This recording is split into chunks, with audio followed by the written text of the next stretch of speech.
Hello guys, नमस्कार। कैसे हो आप लोग? आज हम लोग क्या देखेंगे? पंचायती राज व्यवस्था पार्ट 5 देखेंगे इसका। ठीक है, हम एमसीक्यू के माध्यम से जानने की कोशिश कर रहे हैं अधिक से अधिक क्वेश्चन को। ये हमारे एडीओ के एग्जाम के लिए और सभी एग्जाम के लिए इंपॉर्टेंट रहेगा। तो देखो, पहला क्वेश्चन क्या है कि निम्नलिखित में से भारत कौन सा भारत में शहरी निकाय शासन का एक अंग है? देखो, शहरी स्थानीय शासन का एक अंग बोल रहा है। ठीक है, तो देखो, ग्राम तो गांव से रिलेटेड है, तो ग्राम कट जाएगा, पंचायत कट जाएगा। शहरी बोल रहा है तो जिला बचा और नगर बचा, तो इसका सही आंसर हो जाएगा नगर पंचायत। कि नगर पंचायत से रिलेटेड है क्या? शहरी स्थानीय शासन। ठीक है, जिसको अपन और क्या बोलते हैं? अपन इसको बोलते हैं शहरी शहरी स्थानीय शहरी स्थानीय स्वशासन। शासन बोलते हैं अपन इसको। ठीक है, चलिए next question, question number 2। Bharat के संविधान का कौन सा संविधान ग्राम सभा को कौन सा संशोधन सॉरी भारत के संविधान का कौन सा संशोधन ग्राम सभा को राज्य विधान मंडलों द्वारा सौंपे गए कार्यों और शक्तियों को करने के लिए पंचायत राज प्रणाली की नींव के रूप में परिकल्पित करता है? तो बताइए कौन सा हो जाएगा इसका? तो आप 73वें संविधान संशोधन संविधान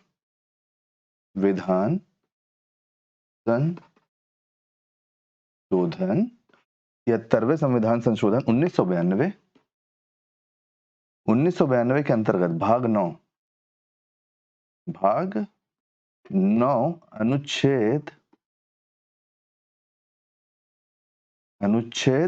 243 और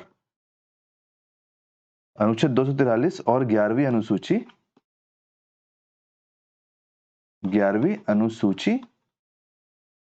के अंतर्गत आपको क्या मिलता है? राज्य विधानमंडलों द्वारा सौंपे गए कार्य शक्ति को करने के लिए पंचायत राज प्रणाली की नींव मिलती है हमको ग्राम सभा के लिए। ठीक है, तो इसका सही आंसर क्या हो जाएगा? मैं आपको बताया ना, 73वां संविधान संशोधन। तो ऑप्शन नंबर डी इसका सही आंसर हो जाएगा। ठीक है, नेक्स्ट क्वेश्चन, क्वेश्चन नंबर 3।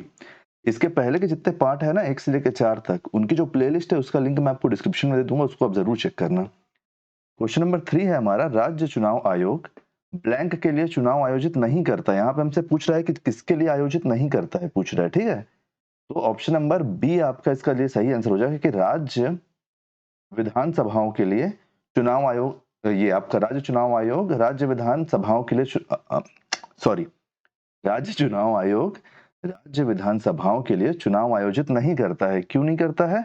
क्योंकि भारतीय निर्वाचन आयोग इसके लिए करता है। कौन करता है? भारतीय निर्वा, निर्वाचन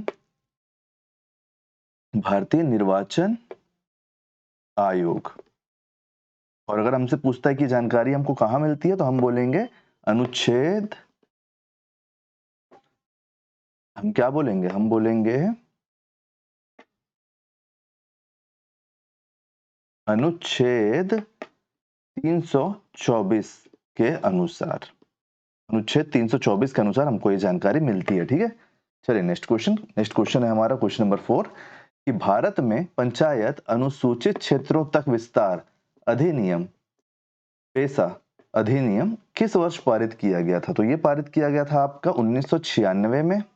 अनुसूचित क्षेत्रों तक अपना पंचायत राज को ले जाने के लिए अधिनियम लाया गया था। पंचायतों से जुड़ा हुआ प्रावधान है ये अनुसूचित जनजाति क्षेत्र में। ठीक है, अनुसूचित जनजाति क्षेत्र में किस चीज के लिए है? आप जान गए ना, पंचायत से जुड़ा वो है, पंचायत से जुड़ा हुआ ये अधिनियम है। और इसकी इसकी कल्पना और इसके बारे में जिसमें बात की गई है वो है संविधान का भाग 9। संविधान का भाग 9। ठीक है, चलिए नेक्स्ट क्वेश्चन देखते हैं, क्वेश्चन नंबर 5। क्वेश्चन नंबर 5 है कि बलवंत राय मेहता समिति ने 1957 में भारत में एक ब्लैंक पंचायती राज प्रणाली की स्थापना के लिए सिफारिश की थी। तो बताइए इसका सही आंसर क्या है? इसका सही आंसर हम सभी को पता है कि ऑप्शन नंबर सी है। कि ऑप्शन नंबर सी में इसके बारे में ऑप्शन नंबर सी त्रिस्तरीय की बात की थी उन्होंने। ये उन्होंने अपनी रिपोर्ट भले 1957 में दी थी, लेकिन ये लागू हुआ था 2 अक्टूबर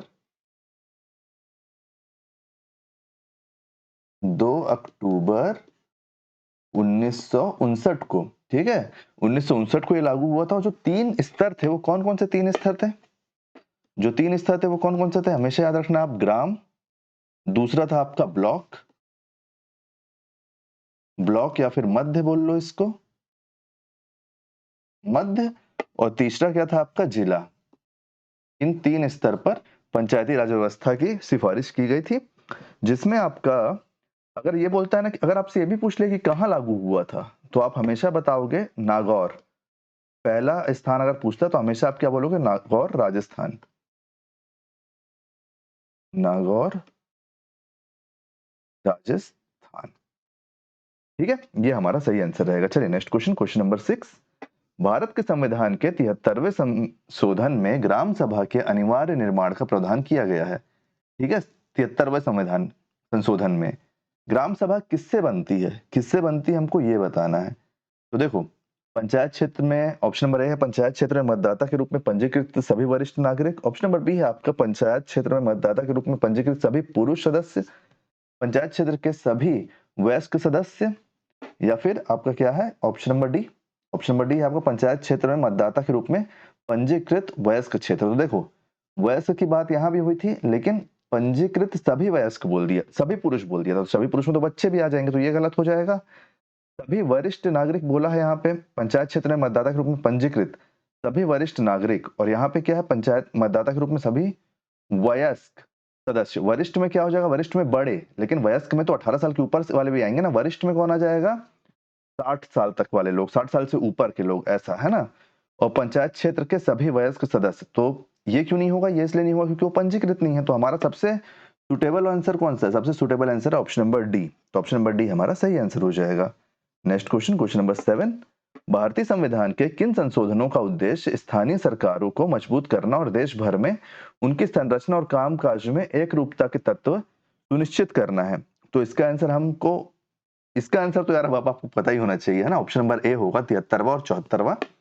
73वां में 73वां किसके लिए है, ग्राम के लिए, और 74वां किसके लिए है, शहर के लिए, नगर के लिए, शहर के लिए, सॉरी एक मिनट, शहर के लिए, नगर के लिए। एक बात आप और याद रखोगे, ये कब का है, 1992, 1992। 73वां संविधान संशोधन 1992 के तहत, ठीक है। 74वां संविधान संशोधन 92 के 1992 के तहत। 73वां संविधान संशोधन 1992 ग्राम, 74वां संविधान संशोधन 1992 शहर, याद रखना इस बात को। नेक्स्ट क्वेश्चन, भारतीय संविधान का निम्नलिखित में से कौन सा संविधान संशोधन अधिनियम शहरी निकाय, स्थानीय निकायों से संबंधित, अभी पिछले क्वेश्चन में बताया हूँ 74वां, भूलना बिल्कुल भी नहीं यार, भूलोगे तो नाक कट जाएगा, क्योंकि है ना, इतना मेहनत करने का कोई मतलब नहीं होगा। क्वेश्चन नंबर 9, संविधान में कौन सा अनुच्छेद सभी राज्यों को एक समान 3 स्तरीय पंचायती राज संरचना प्रदान करता है, अर्थात ग्राम, मध्यवर्ती और जिला स्तर।